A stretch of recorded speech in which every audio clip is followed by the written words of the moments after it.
Jewellery Hanamkonda ప్రారంభోత్సవ offer flat 20% VA December 14 నుండి 22 వరకు.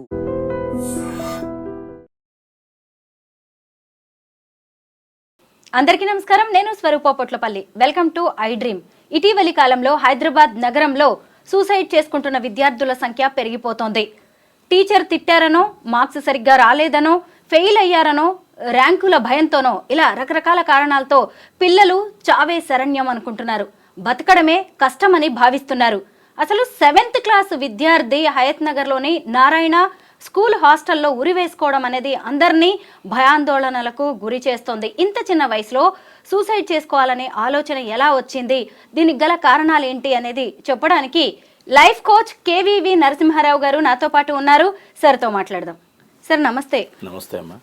చూసారు కదా, అసలు ఫిజిక్స్ టీచర్ జస్ట్ తిట్టారని క్లాస్ లీడర్తో కొట్టించారు అని చెప్పి ఆ అబ్బాయి సూసైడ్ చేసుకున్నారు. అంటే ఇక్కడ మనం చూస్తూనే ఉన్నాము, స్ట్రెస్, ఒత్తిడి అనేదే పిల్లల మీద ఎక్కువ ప్రభావం చూపిస్తోందని. కానీ ఈ అబ్బాయి దగ్గరకు వచ్చేసరికి దాంతోపాటు ఇన్సల్ట్ చేశారు అనే ఒక మేజర్ ఫ్యాక్టర్ కూడా కనిపిస్తోంది. సార్, పిల్లల్లో ఎందుకు ఇలా సూసైడల్ టెండెన్సీ అనేది పెరిగిపోతుంది? ఈ సూసైడల్ టెండెన్సీ అన్నది సామాజిక రుగ్మతమ్మ. అది సమాజంలో ఉన్నటువంటి మార్పులకి చాలా వేగవంతంగా మార్పులు వస్తున్నాయి. ఆ మార్పులకు అనుగుణంగా పిల్లల యొక్క మనస్తత్వం ఎదగట్లేదు. అదొక కారణం అయితే, ప్రధానమైన కారణం ఏంటంటే అభద్రతా భావం. ఈ అభద్రతా భావం వివిధ దశల్లో వస్తుంది పిల్లల్లో. అది ఇంటి దగ్గరే మొదలై ఉండొచ్చు. వాళ్ళు పిల్లల్ని హాస్టల్లో పెట్టేటప్పుడు ఆ అభద్రతా భావంతో నన్ను హాస్టల్లో పెట్టారు అన్న భావంతో కనుక వాళ్ళు ఇల్లు వదిలి హాస్టల్కి వచ్చినట్లయితే, ఇక్కడ వాళ్ళని వాళ్ళు ప్రూవ్ చేసుకోవడం కోసం ఈ హీరోయిజం కానీ వాళ్ళ యొక్క సెల్ఫ్ కాన్ఫిడెన్స్ చూపించుకోవడం కోసం రకరకాలుగా చదువులో కాకుండా మిగతా వ్యవహారాల్లో కూడా వాళ్ళు అదో రకంగా ప్రవర్తిస్తారు. ఇది ఒక ఉదాహరణ. ఎందుకంటే మార్కులు ఎలాగూ రావటం లేదు, నాకు మార్కులు రావటం లేదన్న విషయాన్ని ఇంటి దగ్గర చేరకూడదు. ఇంటి దగ్గర చేరితే ఇంకా నన్ను ఇంకా అవమానిస్తారు, నాకు ఇంటి దగ్గర గౌరవం ఉండదు అని చెప్పుకుంటూ, అదే మార్కులు సరిగ్గా రాలేదన్న టీచర్ కానీ ఎవరన్నా కొట్టడమో తిట్టడమో చేస్తే దానికి వాళ్ళకి బయటికి వెళ్ళిపోతుంది ఈ వార్త అని తెలిసి వాళ్ళు ఏమనుకుంటారంటే ఇంకా నాకు వేరే దారి లేదు అనేటువంటి ఒక భయం వస్తుంది. ఎప్పుడైతే భయం వస్తుందో, better end the chapter than to face it. అది మానసికమైనటువంటి పసిపిల్లల్లోనే ఇది వస్తుంది అంటే కొంచెం ఆందోళనకరమైన విషయం. పసిపిల్లలలో వచ్చింది అంటే పరిసరాల ప్రభావం తప్ప తల్లిదండ్రుల ప్రభావం ఇవన్నీ వారి మీద ఉన్నాయి. కాబట్టి అవన్నీ కూడా మనం జాగ్రత్తగా పరిశీలించాలి. Sir, 7th class student, just 13-14 years ఉంటాయి. అసలు ఆ విజువల్స్ చూస్తే పిల్లోడు కూడా చిన్నగానే ఉన్నాడు సార్. అతనికి అసలు హ్యాంగ్ చేసుకోవాలనే ఆలోచనే ఎంత బాధగా అనిపిస్తుందో. దీనిలో అసలు ఈ సూసైడ్ అనేది థాట్స్ రావడాన్నే ఆశ్చర్యంగా అనిపిస్తుంది. ఇంకొకటి ఏంటంటే, దీంట్లో సెల్ ఫోన్స్ ప్రభావం ఎంతవరకు ఉందంటారు? ఎందుకంటే ఎంత హాస్టల్లో ఉన్నా ఎంతో కొంత సెల్ ఫోన్స్ చూసే ఛాన్స్ అనేది ఉంటుంది. కాబట్టి ఆ వీడియోస్ చూసి పిల్లలు ఏమన్నా దానికి ఇన్ఫ్లుయెన్స్ అవుతున్నారంటారా? తప్పకుండానమ్మా. ఇప్పుడు మనం చూసినట్లయితే చిన్న చిన్న పిల్లలకు కూడా, అప్పుడే పుట్టిన సంవత్సరాలలోపు 2 సంవత్సరాల పిల్లలకు కూడా తల్లి భోజనం పెట్టేటప్పుడు చేతిలో సెల్ ఫోన్ పెట్టి అందులో కార్టూన్లో వాడికి ఇష్టం వచ్చినటువంటి మ్యూజిక్కో పెట్టి వాడికి తినిపిస్తూ ఉంటుంది. అంటే యాక్చువల్గా వాడు మానసికంగా కలిసింది సెల్ ఫోన్తో. అమ్మ పెడుతున్న ముద్ద అది యాంత్రికంగా జరుగుతుంది. సహజంగా చూడాలంటే సహజమైన విషయం ఏంటి, తల్లి ప్రేమ వాడు ఆస్వాదించగలగాలి, అక్కడ బొమ్మలు చూడగలగాలి. కానీ బొమ్మల్లో ప్రాణాన్ని చూస్తున్నాడు, బొమ్మల మీద అభిమానం పెంచుకుంటున్నాడు, బొమ్మలతో ఒక రకమైన బంధాన్ని ఏర్పరచుకుంటున్నాడు. తల్లి పెట్టే భోజనం ఏదో ఆటోమేటిక్గా రోబో నోట్లో పెడుతున్నట్టుగా ఫీల్ అవుతున్నాడు. ఇది చూడడానికి చాలా మామూలుగా అనిపించవచ్చు, కానీ ఇవన్నీ కూడా దాని పరిణామ దశలే. ఇంకో రకంగా చూడాలంటే ఈ హీరోయిజం అన్నది వైలెన్స్తో అయిపోయింది ఈరోజు. ఎంత వైలెంట్ ఉంటే అంత పెద్ద హీరోయిజం. అంటే సినిమాలు తీసే పద్ధతి ఎట్లా ఉందంటే వైలెన్స్ అన్నది కామన్ అయిపోయింది అనమాట. అందులో తారాస్థాయికి చేరుకుంది. అంటే ఈ మధ్య కొన్ని డైలాగులు కూడా చెప్పడం పెద్ద పెద్ద హీరోలు కూడా, ఉదాహరణకి మనం చెప్పడం నాకు తెలియదు కానీ తగ్గేదేలే అని చెప్పి ఆ రకంగా ఏంటంటే నన్ను ప్రూవ్ చేసుకుంటాను, ఎట్టి పరిస్థితుల్లో నేను ఎందుకు తగ్గాలి, అనేటువంటి ఒక రకమైనటువంటి తెలిసి తెలియనితనంతో ఒక హీరోయిజాన్ని కాపీ కొట్టి ఆ రకంగా మనసుని అంటే ఎట్లా అంటేనమ్మా ఒక చిన్న కాయ ఉందనుకోండి, దాన్ని పండు చేయాలంటే ఏం చేయాలి? కృత్రిమంగా చేయాలి. చాలా కృత్రిమంగా చేసినా కూడా అది ఆర్టిఫిషియల్గా లోన కుళ్ళిపోతుంది కానీ సరిగ్గా పండదు. వీళ్ళకి అదే జరుగుతుంది. మీరు అన్నట్టుగా సెల్ ఫోన్ ప్రభావం ఉంది. అసలు విషయానికి వస్తే చరిత్ర చూడాలి కొద్దిగా. స్కూల్స్ అన్నది ఎట్లా స్టార్ట్ అయినాయి? గురుకులాలతో స్టార్ట్ అయినాయి. గురుకులాలు ఉన్నప్పుడు గురువు యొక్క ఆధీనంలో వీళ్ళు ఉండేవాళ్ళు. వాళ్ళకు ఉన్నటువంటి టాలెంట్స్ బట్టి వాళ్ళు ఎందులో రాణిస్తారో గమనించి వాళ్ళని ఆద్దులో పెట్టేవాళ్ళు. ఇప్పుడేంటంటే అందరికీ ఒకే విద్య. ఆ గురుకులాల నుంచి స్కూల్స్ వచ్చాయి, అంటే విద్యాలయాలు అంటారు వాటిని. మొదట్లో మన దేశంలో మిషనరీ స్కూల్స్ కానీ అలా ఉండేవన్నమాట. అవి చాలా డిసిప్లిన్తో ఉండేవి. స్కూల్కి వెళ్తే డిసిప్లిన్ అంతా స్కూల్లో జరిగేది. వాళ్ళ ముద్దు ముచ్చట ప్రేమ అన్నది ఇంట్లో ఉండేది. సో వాళ్ళకి కావాల్సినటువంటి ముద్దు ముచ్చట ప్రేమ ఆప్యాయత వాళ్ళ ఇష్టం వచ్చినట్టు స్వేచ్ఛగా ఉండే అవకాశం ఇంట్లో చాలా పుష్కలంగా దొరికేది. ఎందుకని? తల్లి కావచ్చు తండ్రి కావచ్చు వీళ్ళిద్దరు బిజీగా ఉన్నట్లయితే అమ్మమ్మో నాన్నమ్మో మామయ్యో బాబాయో ఎవరో ఒకళ్ళు వచ్చి వాళ్ళకి కావాల్సినటువంటి ఇది ఇస్తుండేవాళ్ళు. ఆరు బయట ఆడుకునే అవకాశం ఉండేది. అదే స్కూల్స్ అవన్నీ పెద్ద పెద్ద ప్లే గ్రౌండ్స్ ఉండేవి. ఆ తర్వాత ట్యుటోరియల్స్ వచ్చాయి. ట్యుటోరియల్ అంటే సరే స్కూల్లో గవర్నమెంట్ స్కూల్స్ చెప్పరాను ఏదో భావం మొత్తానికి పేరెంట్స్ కావచ్చు, నిజంగా జరిగి ఉండొచ్చు, రకరకాల కారణాలు రకరకాలుగా ఉంటాయి. వాళ్ళు ట్యుటోరియల్స్ పెట్టడం మొదలుపెట్టారు. ట్యుటోరియల్కి పంపిస్తే కేవలం చదువు తప్ప ఇంకేం చెప్పించరు. ఇప్పుడు మీరు చెప్పినట్టు విద్యాలయాలు తీసుకున్నట్లయితే అవి స్కూల్ కన్నా కూడా ట్యుటోరియల్ అని చెప్పాలి. ఎందుకంటే ప్లే గ్రౌండ్స్ ఉండవు, ఆడించరు, ఒక ఆట ఉండదు, ఒక పాట ఉండదు. వాడికి కావాల్సిన టాలెంట్ చదువు కాకుండా ఏదైనా టాలెంట్ ఉంటే ఒక నటన కానీ లేదా ఒక గేమ్ కానీ ఏది కూడా వాడి బయటకు తీసుకొచ్చిన అవకాశం లేదు. సో ఇటువంటి చాలా టైట్ కండిషన్లో అంటే ఒక జైలు లాంటి కండిషన్లో ఒక పిల్లవాడు ఒక మొగ్గని ఒక చిన్న మొక్కని చెట్టుగా ఎదిగించాలంటే దానికి చుట్టూ మంచి వాతావరణం ఉండాలి. ఇప్పుడు ఏం జరిగిందంటే ఇప్పుడున్న స్కూల్స్ అన్నీ కూడా పూర్తి ట్యుటోరియల్స్ స్కూల్స్ అనడానికి పూర్తిగా మనకి లేదు. అందుకని పిల్లల్ని వాళ్ళ యొక్క మంచి చెడ్డ చూసేటటువంటి ఓపిక తల్లిదండ్రులకు లేదు. నేను చెప్పినట్టుగా వాళ్ళు ఒక ఏటీఎం అంటే ఎనీ టైం మనీ అట్లా అయిపోయింది తల్లిదండ్రుల యొక్క పాత్ర. స్కూల్లో చూసినట్లయితే అక్కడ అంతమంది విద్యార్థుల్లో ప్రతి వాడి మీద శ్రద్ధ తీసుకునేటువంటి అవకాశం కానీ అది మనం ఆశించడం కూడా చాలా తప్పు అవుతుంది. అందుకని ఏం చేస్తున్నారు, స్కూల్కి పంపిస్తారు, అక్కడ చదువు చెప్తారు, మన ఇంటికి రాగానే మళ్ళీ హోంవర్క్ ఇస్తారు. తర్వాత మనం కనుక వాడికి టెన్నిసో బ్యాడ్మింటనో వేణో డ్యాన్సో యాక్షనో నేర్పించాలంటే మళ్ళీ వేరే టైం తీసుకొని పంపించాలి పిల్లాడిని.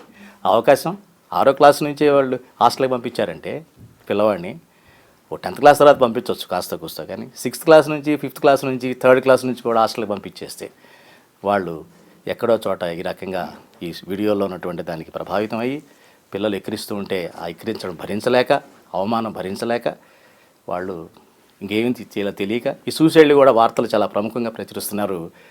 ఈ వార్తల మీడియా కావచ్చు లేకపోతే వార్తాపత్రికల్లో కావచ్చు, అవి ఇప్పుడు కూడా పెద్ద పెద్దగా వేయకూడదు. అవన్నీ కూడా చాలా చిన్నగా ఎక్కడో వేయాలి తప్ప వాళ్ళ కనిపెట్టేలాగా వాళ్ళు కనబడేలాగా స్ట్రైకింగ్గా వేయడం వలన ఓహో ఇది ఒక సొల్యూషన్ మనకు ఉంది అనుకుంటారు, కానీ ఇది తప్పు అన్న విషయం వాళ్ళకి తెలియదు. సార్ నిజానికి బతకడానికంటే చావడానికి ఎక్కువ ధైర్యం కావాలి. అసలు ఈ పిల్లాడి ఇన్సిడెంట్ మనం చూద్దాము.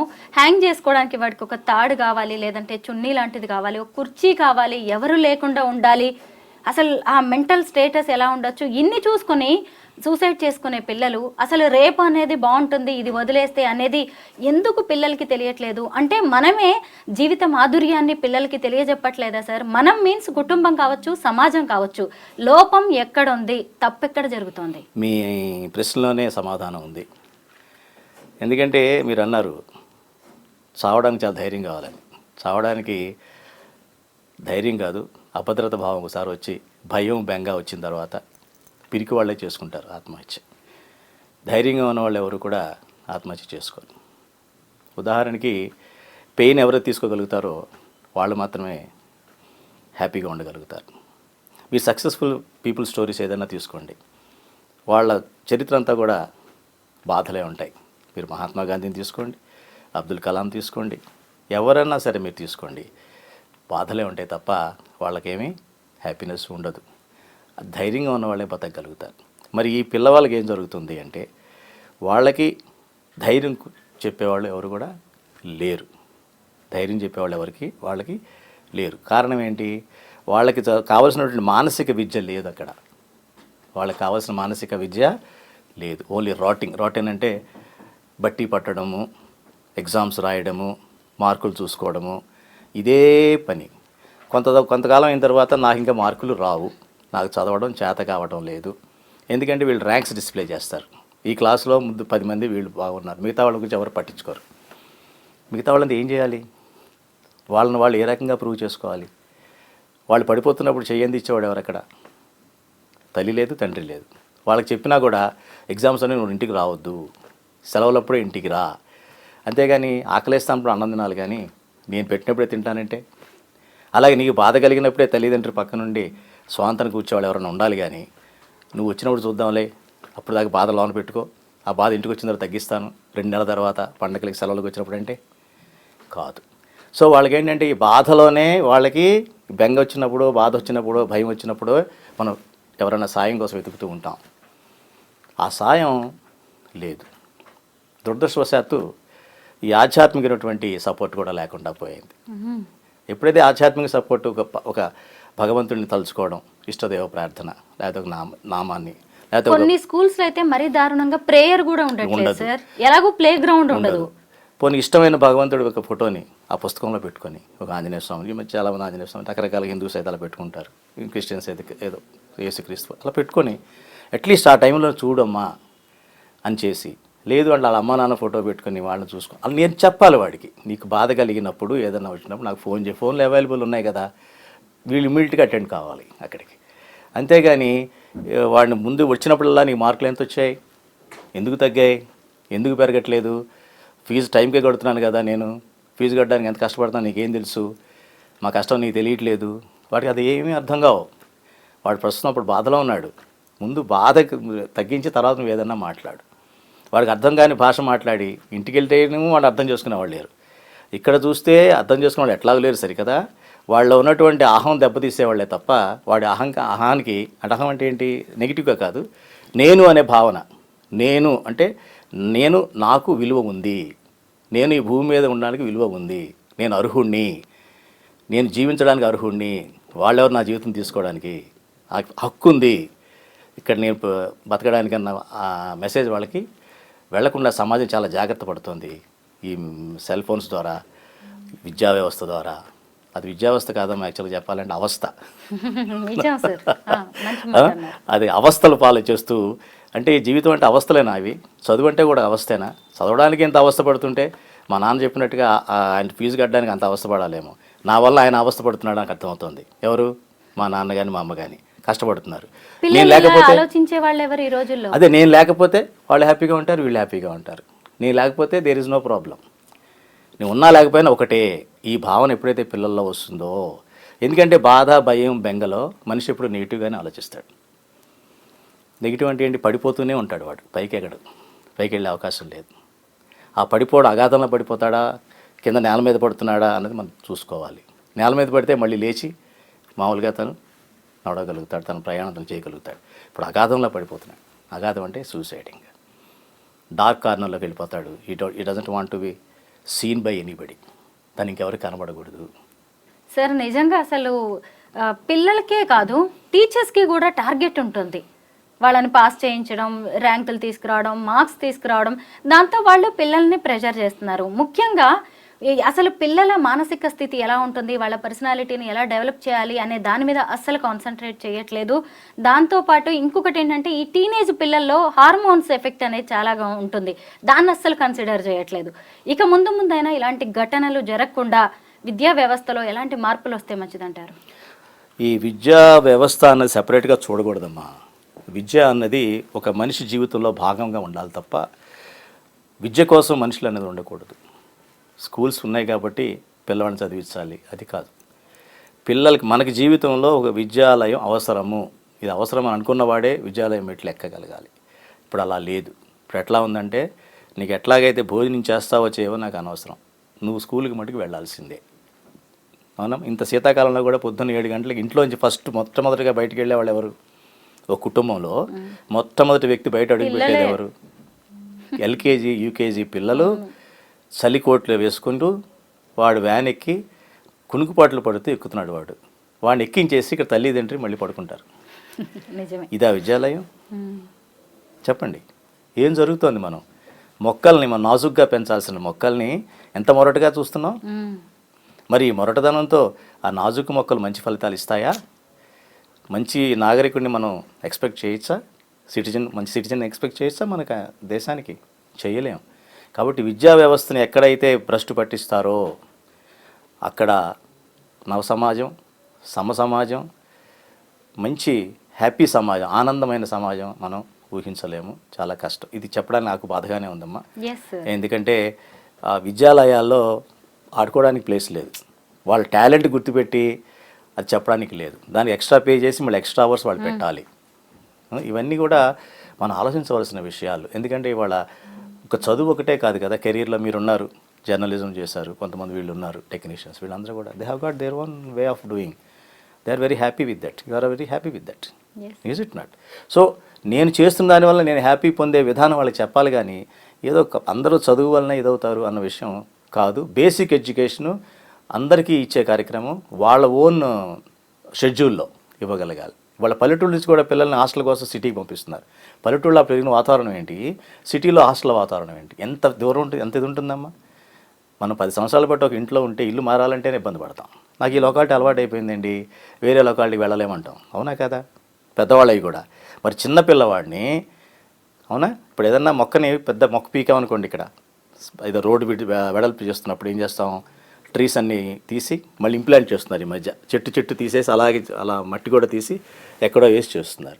అట్లాగే వాడి వాతావరణం కూడా ఎక్కడ నువ్వు తీసాగలుగుతున్నావా? విలేజ్ నుంచి ఇక్కడికి తేలేకపోతున్నావు. తేకుండా కొత్త వాతావరణంలో వాడిని పెట్టి నువ్వు ఇక్కడ పెరగాల్సిందే అంటే. కాబట్టి మానసికంగా ఎంతో మనం పిల్లల్ని ఎస్సెట్గా చూడాలమ్మా. మన దేశానికి వాళ్ళ ఒక ఆస్తి, రాబోయే తరాలకి వాళ్ళు పెట్టుబడి. అటువంటి పెట్టుబడిని మనం నిర్లక్ష్యం చేస్తున్నందుకు చాలా బాధేస్తోంది. చదువు ఒకటే కాదు, చదువు, సంస్కారము, వాళ్ళ నైపుణ్యము, వాళ్ళ ధైర్యము, ఈ 4 పెరగాలి. సార్, అసలు ఇంట్లో ఉండి చదువుకునే పిల్లల్లో ఎంత సంస్కారం ఉంటుంది? మన ఇంటికి ఎవరైనా వస్తే నమస్కారం చెప్పడం కానీ, వాళ్ళకి ఒక టీ ఇవ్వడం, లేదంటే మంచినీళ్ళు ఇవ్వడం, కూర్చోమని చెప్పడం ఎంత నేర్పించవచ్చు? అదే హాస్టల్లో ఉండే పిల్లలకి ఆ ఛాన్స్ ఉంటుందా? ఉండదమ్మా. అదేగా చెప్తున్నాను. హాస్టల్ అన్నది ఈ ట్యూటోరియల్తోనే స్టార్ట్ అయింది. హాస్టల్ అనేది ఒక ఫ్యాక్టరీలా తయారైంది. ఒక ఫ్యాక్టరీ అంటే ఏంటంటే ప్రొడక్షన్ అన్నమాట. అందులో క్వాలిటీ ఉన్న వాటిని బయటికి పంపిస్తారు, క్వాలిటీ లేని వాటిని రిజెక్ట్ చేస్తారు.